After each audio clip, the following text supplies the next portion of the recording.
Hi guys, एक बार फिर से आपका आयु एडवेरा के इस चैनल पे स्वागत है। आज हम लोग बात करने जा रहे हैं मोहनजोदड़ो से हमें क्या क्या एविडेंसेस मिले हैं उसके बारे में। और यहाँ पर हम आज आपको पूरी जानकारी देने वाले हैं कि मोहनजोदड़ो से जो जो एविडेंस हमें मिले हैं उसकी खासियत क्या रही है। क्योंकि अक्सर जो आपके यूपीपीएससी या एमपीपीएससी, राजस्थान या उत्तराखंड, किसी का भी राज्य स्तरीय जो परीक्षा होती है उसमें यहाँ से आपके क्वेश्चन बनते हैं और ये क्वेश्चन बहुत ही इम्पोर्टेंट हैं। और ज़्यादातर जो है वो एविडेंसेस के बारे में ही पूछे जाते हैं। तो चलिए आज का वीडियो शुरू करते हैं। आज हम लोग जानकारी ले रहे हैं मोहनजोदड़ो के एविडेंसेस के बारे में।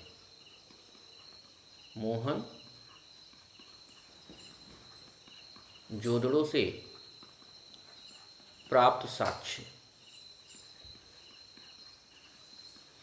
ठीक है। अब यहाँ पर एक बात एकदम स्पष्ट है कि मोहनजोदड़ो से जो साक्ष्य मिले हैं उसकी क्या विशेषता है। सबसे पहले तो हम लोग ये जान लें कि भाई मोहनजोदड़ो है कहाँ। तो मोहनजोदड़ो पाकिस्तान के सिंध प्रांत, पाकिस्तान का सिंध प्रांत, और सिंध प्रांत में लरकाना जिला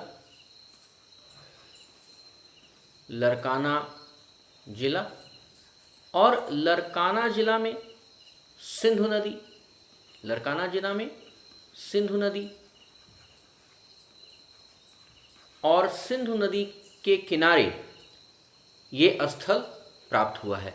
अब अगर हम सिंधु नदी के बारे में बात करें तो सिंधु नदी का जो दाहिना भाग है, दाहिना तट जो है, उसी दाहिने तट पर ये स्थान मिला है। क्षेत्रफल अगर देखें तो क्षेत्रफल की दृष्टि से ये सबसे बड़ा स्थल है, सबसे बड़ा नगर है। इसीलिए जब इसका नामकरण हो रहा था तो इसके नामकरण को क्या कहा गया? Indus valley civilisation. इंडस यानी सिंधु, यानी सिंधु सभ्यता इसका एक और नाम पड़ा। लेकिन असली नाम इसका क्या है? हड़प्पा सभ्यता। तो सिंधु सभ्यता इसीलिए पड़ा क्योंकि सिंधु नदी के किनारे है। बहुत सारे जो जगह यहाँ से प्राप्त हुए, जो जगह यहाँ मिले हैं और उन जगहों से जो साक्ष्य मिले हैं, उन साक्ष्य में कांसे के हथियार, कांसे के वस्तु सबसे ज़्यादा मिलने की वजह से इसका एक नाम और पड़ता है कांस्य युगीन सभ्यता। तो मोहनजोदड़ो जो स्थान है वह स्थान पाकिस्तान के सिंध प्रांत में लरकाना जिला, सिंधु नदी के दाहिने तट पर स्थित है। और इसका एक्सकवेशन यानी इसका खुदाई का जो काम करवाया है वो खुदाई का काम हुआ है 1922 में। नाम क्या है भाई इनका? राखाल दास बनर्जी। राखाल दास बनर्जी। तो ये आपको अच्छी तरह से याद हो गया। 1922 में राखाल दास बनर्जी ने मोहनजोदड़ो नामक स्थल की खोज की और वहाँ पे खुदाई का कार्य शुरू किया। ये स्थान आज के पाकिस्तान में सिंध प्रांत के लरकाना जिले में सिंध नदी के दाहिने तट पर स्थित है। क्षेत्रफल अगर देखा जाए तो ये 250 हेक्टेयर में फैला हुआ है। इसकी जनसंख्या अगर देखी जाए तो 250 के हिसाब से आप समझ सकते हैं। जैसा इसमें मकान बना है, अभी हम आपको चित्र दिखाते हैं, उससे लगता है कि ये सबसे ज़्यादा घनी बस्ती थी, यानी यहाँ पे रहने वाले लोग जिनकी संख्या बहुत ज़्यादा थी। अब यहाँ पर आपको एक चीज़ दिखा दें कि इस स्थान से प्राप्त जो है ये टीला पाया गया है। और ये टीला जो मिला है, ये वाला टीला, ठीक है, इस टीले में ये एक स्तूप है। तो इसलिए इस स्थान को स्तूप टीला भी कहते हैं, ठीक है। और ये जो है आपका दुर्ग है, क्योंकि यहाँ से सबसे ज़्यादा जो है नरकंकाल प्राप्त हुए हैं, इसलिए इसे जो है प्रेतों का टीला भी कहते हैं या सिंधु का बाग भी कहते हैं। लेकिन यहाँ पर मोहनजोदड़ो का एक अलग अर्थ निकलता है और मोहनजोदड़ो का अर्थ होता है सिंधु का बाग। अथवा दूसरे शब्दों में से प्रेतों का टीला भी कहते हैं, क्योंकि यहाँ पर सबसे ज़्यादा जो है नरकंकाल प्राप्त हुए हैं। मोहनजोदड़ो का स्तूप का टीला कहा जाना एक और साक्ष्य उपस्थित करता है। वो साक्ष्य क्या उपस्थित करता है कि यह टीला, जब इसकी जानकारी हुई और इस टीले की जांच की गई, तो यह टीला के ऊपर जो स्तूप बना हुआ है, यह स्तूप कुषाण काल का बना हुआ है। कब का बना हुआ है? कुषाण काल का बना हुआ है। तो इससे क्या बात पता चलती है कि इस सभ्यता में कुषाण काल भी इन्वॉल्व है, यानी इस सभ्यता में कहीं कुछ ऐसा रहा होगा जिसमें कुषाण युग का भी यहाँ पर योगदान था। दुर्ग टीले पर ही ये जो पूरा का आपको दुर्ग दिख रहा है सामने के चित्र में, ये दुर्ग पूरा जो दिख रहा है, इस दुर्ग टीले के ही निचले भाग में जब आएंगे, यानी इसी के ऊपर, यहाँ इससे नीचे नहीं, ये आपका ऊपरी तल है और ये आपका जो है निचला तल है। निचला तल यानी अपर टाउन, लोअर टाउन। तो अपर टाउन में ही आपको बहुत सारे साक्ष्य मिल जाते हैं, जैसे आपके स्नानागार हो गए, अन्नागार हो गए, सभा भवन हो गया, पुरोहित आवास हो गया। तो ये सारी चीज़ें अपर टाउन से मिला है। इसका सीधा सा संबंध ये होता है कि अपर टाउन के लोग ज़्यादा जो है वो सुखी थे, ज़्यादा संपन्न थे, और जो निचला टाउन है, जो लोअर टाउन है, निचला तल है, वहाँ के लोग श्रमिक वर्ग रहे होंगे अथवा सामान्य जनता रही होगी। जो सबसे महत्वपूर्ण साक्ष्य मिला है वो साक्ष्य मिला है आपका स्नानागार। कौन सा साक्ष्य मिला है? स्नानागार।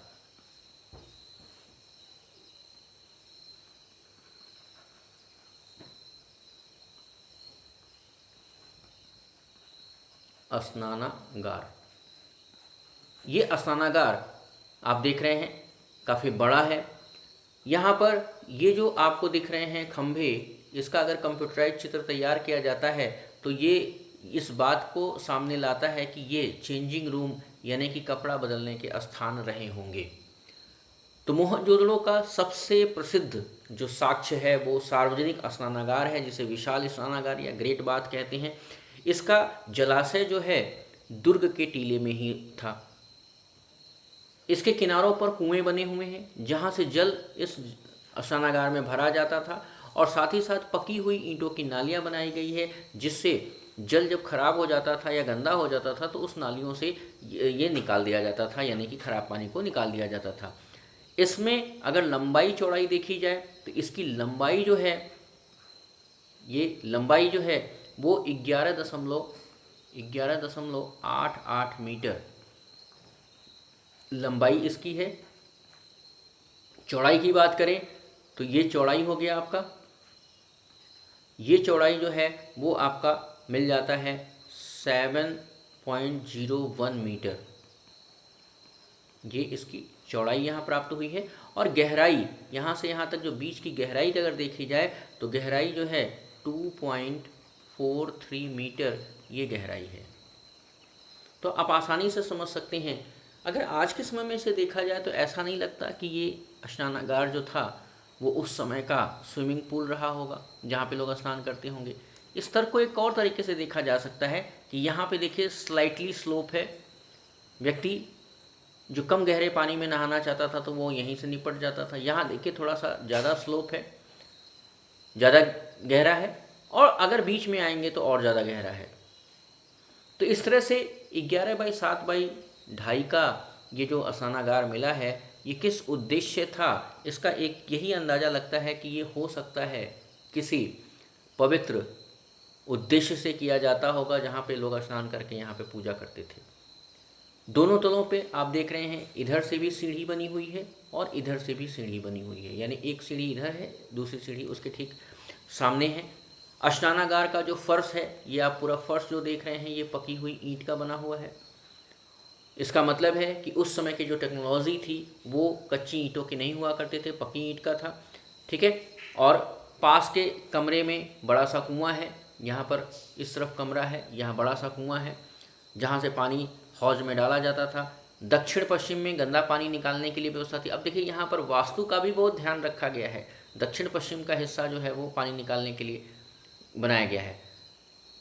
और इसमें एक बात जॉन मार्शल ने कहा है कि हो सकता है ये जो जलाशय रहा हो ये किसी जो है ऐसे धर्म अनुष्ठान के लिए प्रयोग किया जाता रहा हो और सामूहिक रूप से प्रयोग किया जाता रहा हो। तो मार्शल ने विशाल अष्टानागार को बहुत ही आश्चर्यजनक कंस्ट्रक्शन बताया है और कहा है कि ऐसा इस समय और इस युग में होना अपने आप में बहुत उन्नतशील नगरीय व्यवस्था को बताता है। आगे अगर हम लोग देखते हैं तो यहाँ पर विशाल अन्नागार के भी साक्ष्य मिले हैं। ये क्या है बेटा? विशाल अन्नागार।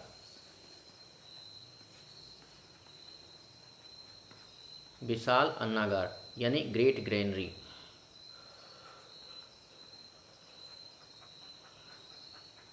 ये ग्रेट ग्रेनरी जो यहाँ मिली है, ये देख रहे हैं, ये कोठर, ये लाइन से सारे कोठर बने हुए हैं, ठीक है।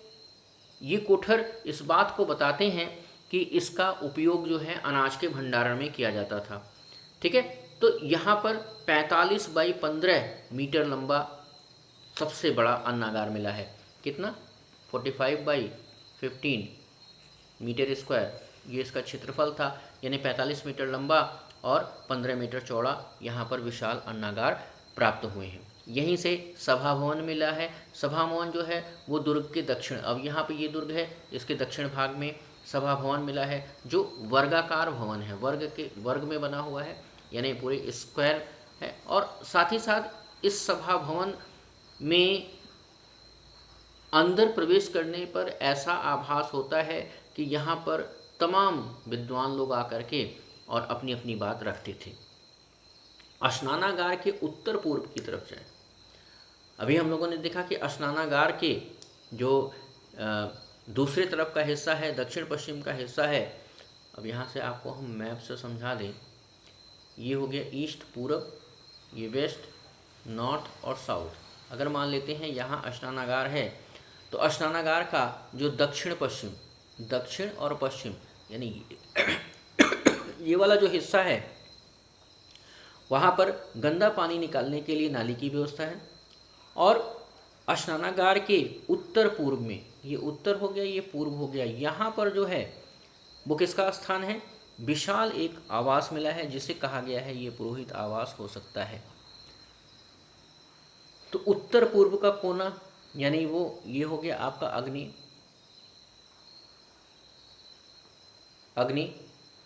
ये हो गया आपका नैऋत्य, ये हो गया आपका वायव्य और ये हो गया आपका ईशान, ठीक है। तो इसका मतलब आप समझ, यहाँ देखिए उल्टा बना दिया हमने, ये पूरब है और ये पश्चिम है, तो ये आपका हो गया अग्नि, यहाँ उल्टा बन गया है, हम इसको फिर से ठीक कर दे रहे हैं मिटा करके।